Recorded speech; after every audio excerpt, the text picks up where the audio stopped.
You want to learn how to do this? Well, then you're in luck, because in today's video, I'm joined by quarter pipe rookie Chase Willie and the master himself, Matt Cordova, and we're going to teach you how to air quarter pipe. We're going to break this skill down into 3 simple steps to help you unlock the ultimate joyride at your local skate park. And be sure you stay to the end of this video, because we are lucky enough to have pro BMX rider Matt Cordova with us, and he's going to share a few pro tips to help you air with even more confidence. So to kick this thing off, let's cover a couple common misconceptions that we often see beginners doing. The first one being needing to force a 180 to redirect our momentum on the quarter pipe. Up next is pulling off too early and not letting both tires hit the coping. And lastly, it's not going fast enough into the quarter pipe. And by the way, all of these common misconceptions resonate a lot with me, because I'm very new to this skill, so I'm super stoked to be a part of this video and progress along with you. Now that we've got the common misconceptions out of the way, let's talk about the things that we're going to learn in this video to help you ride quarter pipes. The first thing is we're going to identify the quarter pipe that we want to learn on. Up next, we're going to get comfortable riding the quarter pipe.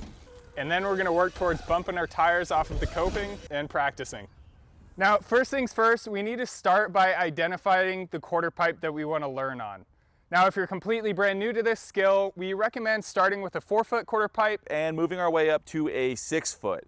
Now let's cover a few zones on the quarter pipe to be aware of before we get started riding it. I'm standing in the flat bottom. This is the flat zone before the face of the quarter pipe or the transition. While we're riding through the flat bottom, we want to be focusing on a couple of things. First things first, we want to be done pedaling at least 8 feet before we get to the transition of the quarter pipe. That's going to allow us to have our feet flat and parallel with the ground.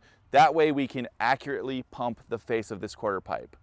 Next thing we really want to focus on is riding in a central position on the bike. We want to feel most of our weight in our feet and not in our hands. So we're going to have most of our weight focused above the bottom bracket on our bike. Now I'm standing in the loading zone.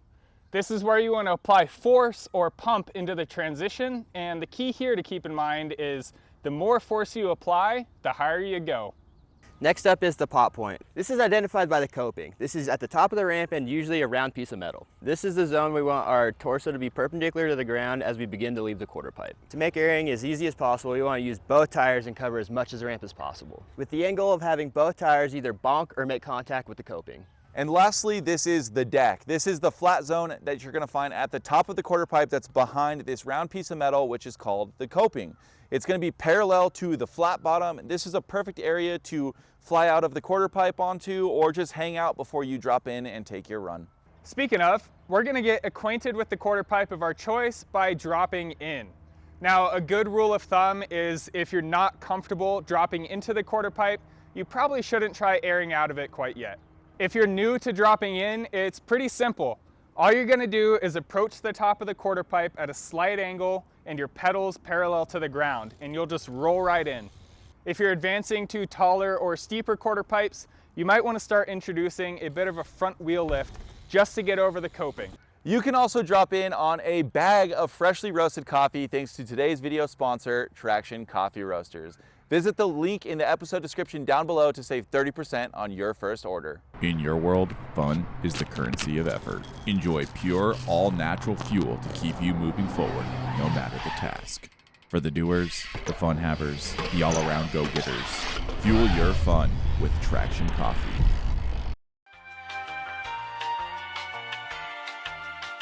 First up, we got pumping. And just like jumping, pumping is the most important part of airing a quarter pipe. To start the pump, we're going to apply force into the loading zone while in a central riding position. We're going to enter the quarter pipe with a small angle, which will help start our turn and redirect our momentum. Thanks to our mellow approach angle, the pump will naturally start to lead into a bit of a carve.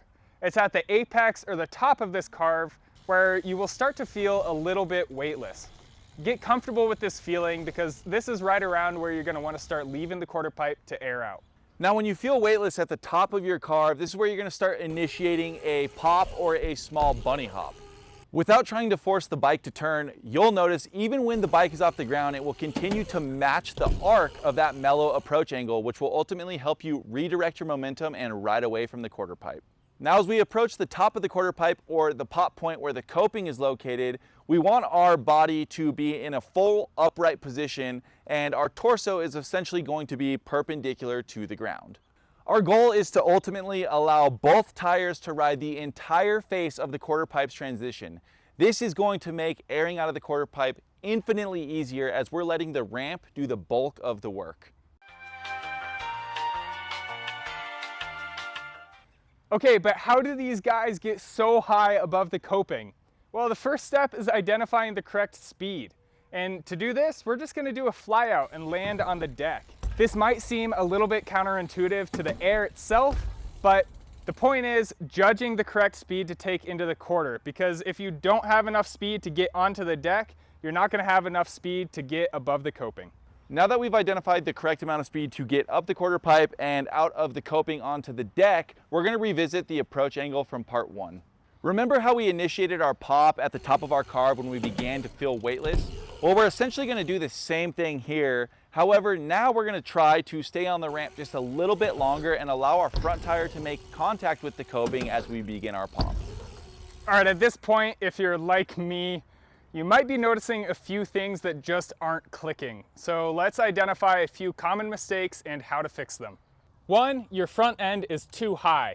If you're not leveling the bike out at the peak of the air, or you're pulling off of the quarter pipe too hard, this might result in looping out. 2, casing the deck.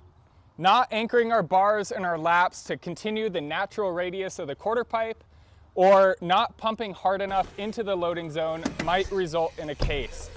This is a very scary part of learning how to air, but keep in mind that this is gonna happen from time to time, regardless of how good you are. 3, landing low. Now this does not feel good, and it can happen from pulling off too hard from the quarter pipe or approaching at too direct of an angle. Similar to casing, this can happen from time to time, especially as you start interacting with different quarter pipes. And 4 is under rotating or over rotating. Now, if you find yourself under rotating, you might be coming in at too mellow of an angle, and you're gonna wanna make your approach a little bit more direct. On the flip side of that, if you find yourself over rotating, you might be coming in at too steep of an angle, and you're gonna wanna mellow that out a bit.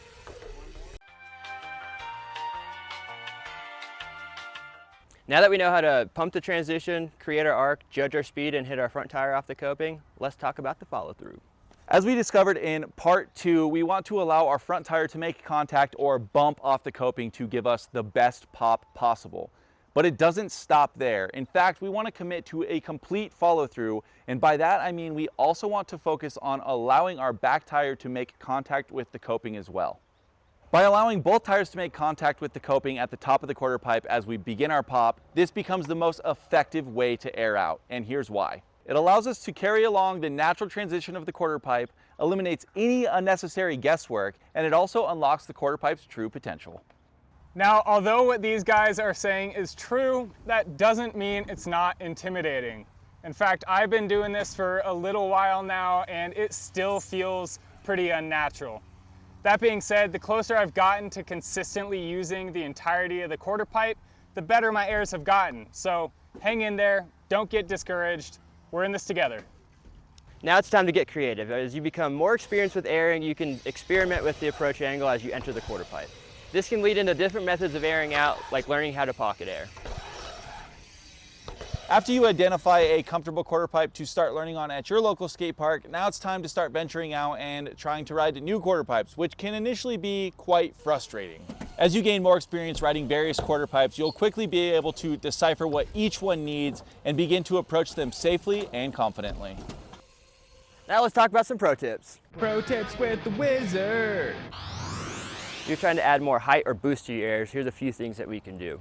Come in with your speed a little bit faster, sharpen up your approach angle, make sure both tires are hitting the coping, stay on the quarter pipe for as long as you can, pull your bars in your lap. This is gonna make sure you're going up instead of out, and then we're gonna create more air and more fun. Next, I like to examine the decks and the coping, see if there's any fun lumps or bumps to get more air on.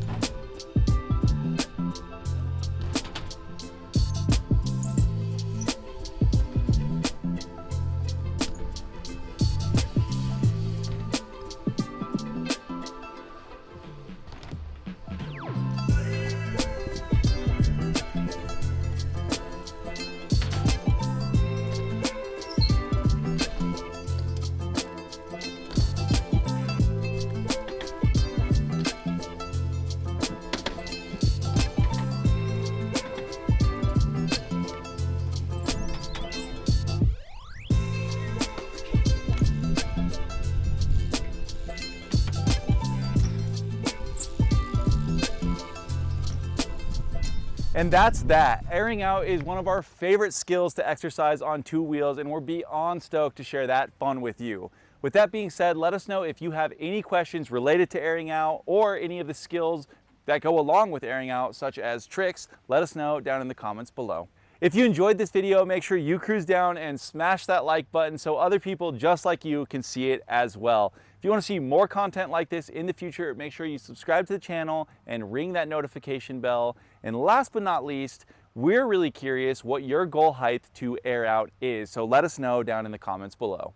Thank you guys so much for riding with us. You rule. We'll catch you on the next one. Later. I'm excited to keep practicing my air outs thanks to the help of Mike and Matt, and I hope you are too. Just a reminder that pumping and jumping are both really important skills for this, so if you need to freshen up on either of those, click whichever video you want to go watch and we'll see you over there.